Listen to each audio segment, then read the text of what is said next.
Well, we've just discovered in this last video about the three facets of calling. And that is our general calling, our specific calling, and our immediate calling. In other words, kind of another way of saying that is our big calling, our personal calling, and our today calling.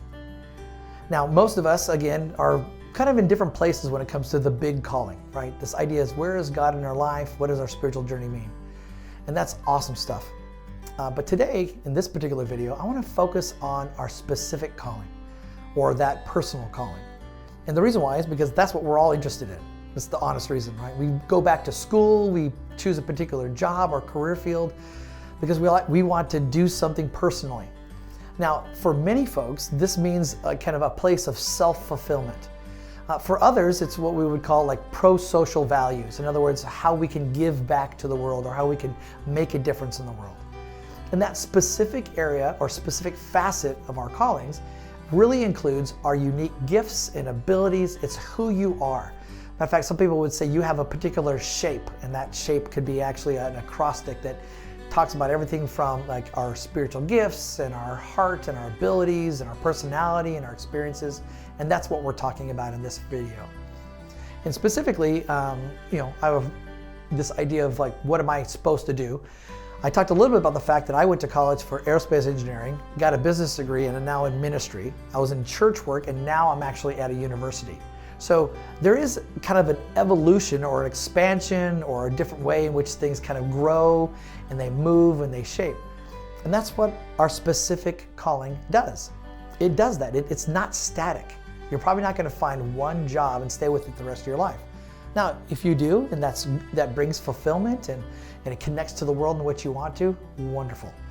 But this season and this kind of world we live in today, it's usually a series of careers even. Matter of fact, many of us would find that we're actually changing career fields at times. Maybe you are, in the medical field as a nurse or an RN, right? And then you move to maybe administration. Or maybe you're working with an organization that goes and meets people in their homes and you're more of a in-home care. Or maybe you go overseas and you do that in places where there's great need and you're on disaster relief teams. There's just so many different ways which our specific calling can be manifest or expressed in our world. Matter of fact, I had a student in one of my classes, and you'll laugh at this because it's an undergraduate class, and Mike came into my class. Mike is 64 years old.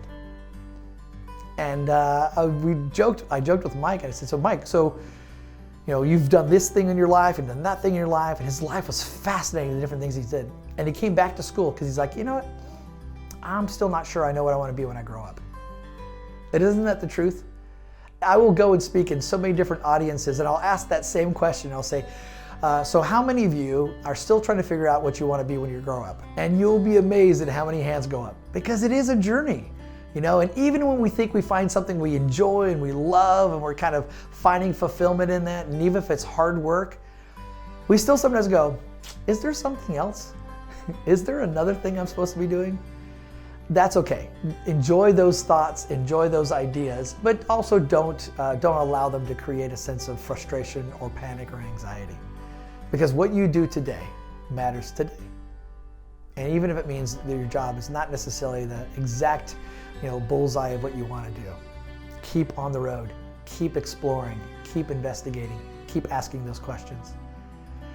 So I think it's a common experience for us to ask about our specific calling. Now, there's oftentimes a sense that there's something missing in our life, and that anxiety or that kind of sense of frustration will drive us to ask questions. As a matter of fact, the scripture actually gives us a good sense of this. Matter of fact, there's a passage of scripture in the book of Proverbs. It's in chapter 29, verse 18. And it talks about the idea that if people have no vision, where there's no vision, the people perish. Or other versions will talk about how people go unrestrained, or they wander, or they're unsure, or they feel lost. And that's true, because if we don't have some kind of like central or foundational vision for our life, then we feel that disconnect, right? We feel that disequilibrium in our life. And the scripture describes that. And actually there's a good word. That word vision in that passage, the Hebrew of that is the word kazon. It almost sounds like something you would say if you're doing a magic trick. It even sounds a little bit like a really good Italian dish. By the way, calzones are great and they're amazing, but that's not what this is talking about. It's the word kazone, and it simply means vision. If you have a connected vision to who you are and what you're about in your specific area of calling, you will not feel as lost. You will not feel like you're wandering. And if I were to have a picture right now, and I think we'll put a picture up on the screen, that will have 3 concentric circles, like a Venn diagram, right? So you have a circle here, a circle here, and a circle here. And you know how they overlap, right?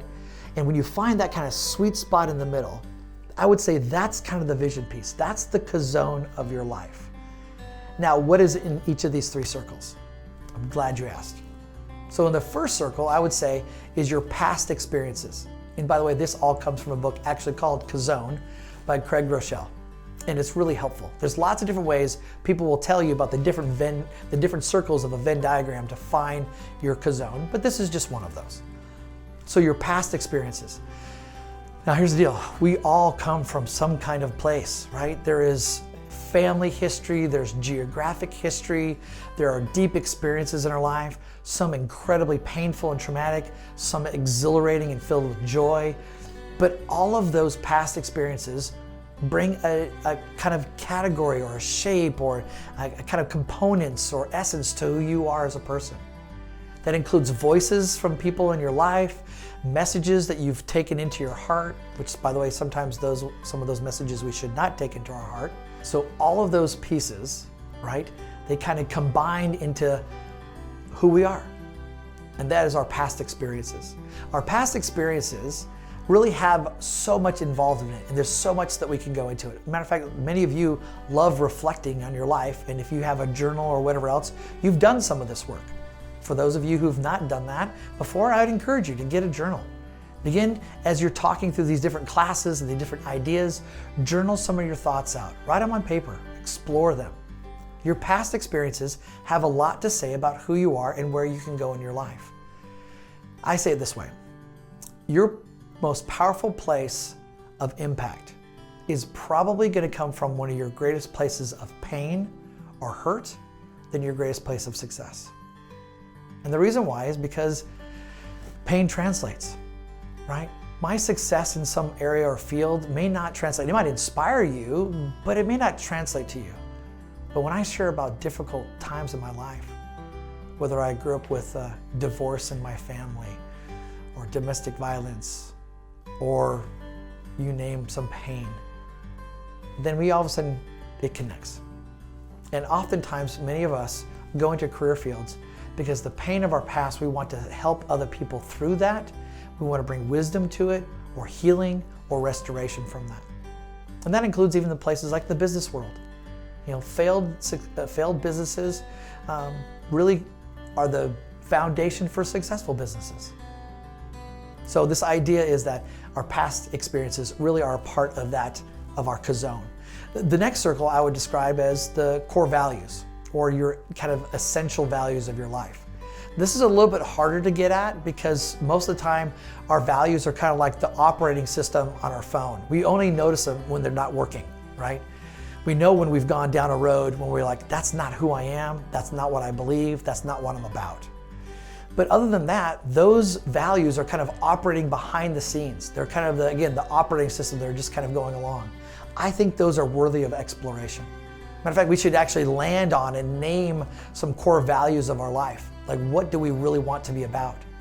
For some of you, that might be being about compassion or mercy, that you have this soft heart toward people and you want to help people through the difficulty that they're going through, and you can identify with that from your own life. For some of you, that might be justice. That this idea that there are rights and wrongs in this world, and we want to fix those, we want to correct those. There's places of injustice, and we need to bring fairness and goodness and truth to those places. Some of you, family might be a value. That no matter what you do in your career field, so much of your energy is still going to be brought and really invested in your family, and you want to go on adventures with your family and really those closest friends of your life. So those are core values. They are how you make your decisions. The question is, do you know why you're making your decisions?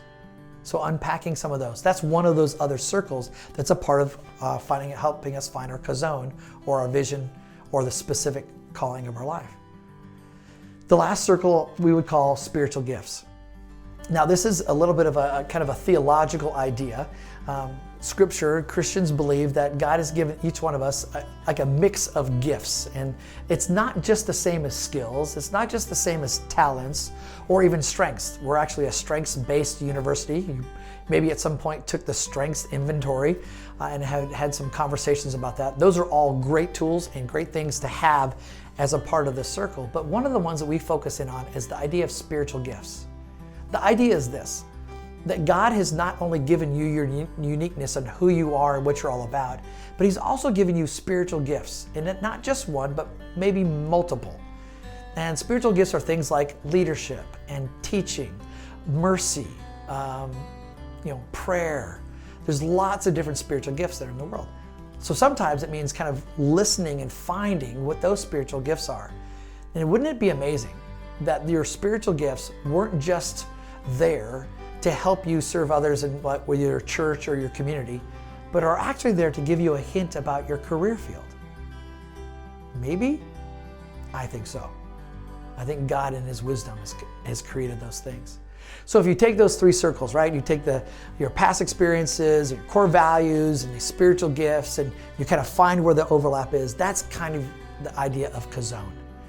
And again, throughout your life, you're going to be adding things to those circles. You're going to filter things in those circles, and they will you'll find that focus, kind of find that direction. I don't like to use the word clarity very often because I don't know if life will ever be clear.